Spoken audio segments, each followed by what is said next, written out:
Maraming beses po ako inalok na talikuran ang independent majority block kapalit ang pagbabasura sa aking kaso. Inihayag ni Senator Jinggoy Estrada na ilang beses umano siyang inalok na kumalas sa majority block kapalit ng pagbasura ng kanyang kinahaharap na kaso, ngunit paulit-ulit niya itong tinanggihan. Ayon kay Estrada, pinili niyang manatili sa majority block sa ilalim ng pamumuno ni Senate President Alan Peter Cayetano at hindi magpapadala sa anumang uri ng panggigipit o pananakot.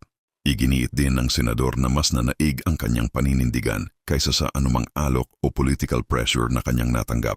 Hindi niya pinangalanan kung sino ang nasa likod ng umano'y alok, ngunit nagbigay siya ng pahiwatig sa pagsasabing, abangan ninyo ang susunod na kabanata. Narito ang kanyang buong pahayag. Maraming beses po ako inalok na talikuran ang independent majority block kapalit ang pagbabasura sa aking kaso. Ngunit, hindi ko po ito tinanggap. Mas nanaig ang paninindigan ko na ako'y manatili sa hanay ng mga kasamahan ko sa independent majority block. I stand my ground. Ngayon kung tatanungin niyo kung sino sila, abangan ninyo ang susunod na kabanata. I am already in receipt of the warrant of arrest issued against me by the 5th Division of the Sandigan Bayan. Nais ko lang pong bigyan din ang mga bagay na ito. I will remain firmly with the majority block under the leadership of Senate President Alan Peter Cayetano. Hindi ako matitinag sa anumang panggigipit, pananakot, political maneuvering para talikuran ang aking paninindigan. I will not yield to threats. I will not be intimidated. I will not be pressured into surrendering my independence of judgment. I am giving instructions to the Senate Secretary to put on hold my salary. Personal kong pasya ito upang ipakita sa sambayan ng Pilipino na wala akong intensyon makinabang sa pondo ng bayan habang nililinis ko ang aking pangalan. At higit sa lahat, hindi ako papasailalim ng kustodya ng Senado. I will not seek Senate custody.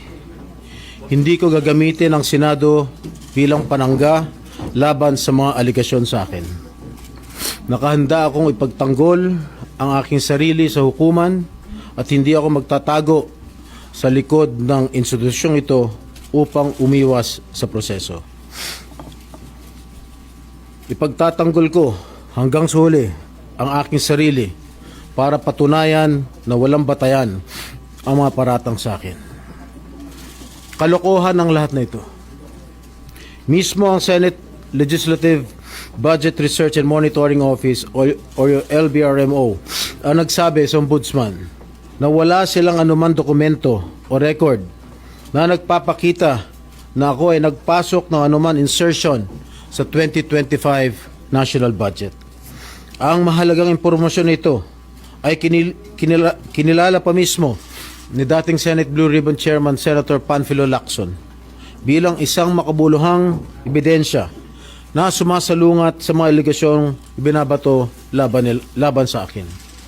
So how can the office of the Ombudsman file a plunder case against me when I am not even alleged to be part of or the mastermind of the supposed scheme? Wala po akong kinalaman dyan. Ngayon ko lang po isa sa publiko ito. Maraming beses po ako inalok na talikuran ang independent majority block kapalit ang pagbabasura sa aking kaso. Ngunit, hindi ko po ito tinanggap. Mas nanaig ang paninindigan ko na ako'y manatili sa hanay ng mga kasamahan ko sa independent majority block. I stand my ground. Ngayon kung tatanungin niyo kung sino sila, abangan ninyo ang susunod na kabanata. I stand my ground. because what is at stake here goes far beyond my personal circumstances. What is at stake here is the independence of the Senate. This institution must never become vulnerable to external pressure.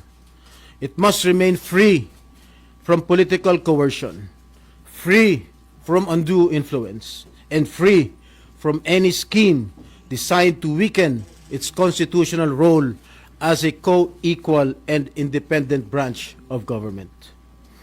If this is the price I must pay for the decisions I have made and the principles I have chosen to uphold, then I am prepared to face the consequences, however difficult they may be, especially for my family.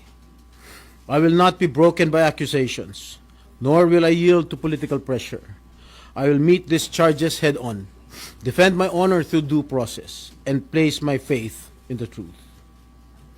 I will be proceeding now to the CIDG to voluntarily surrender myself. Maraming salamat po.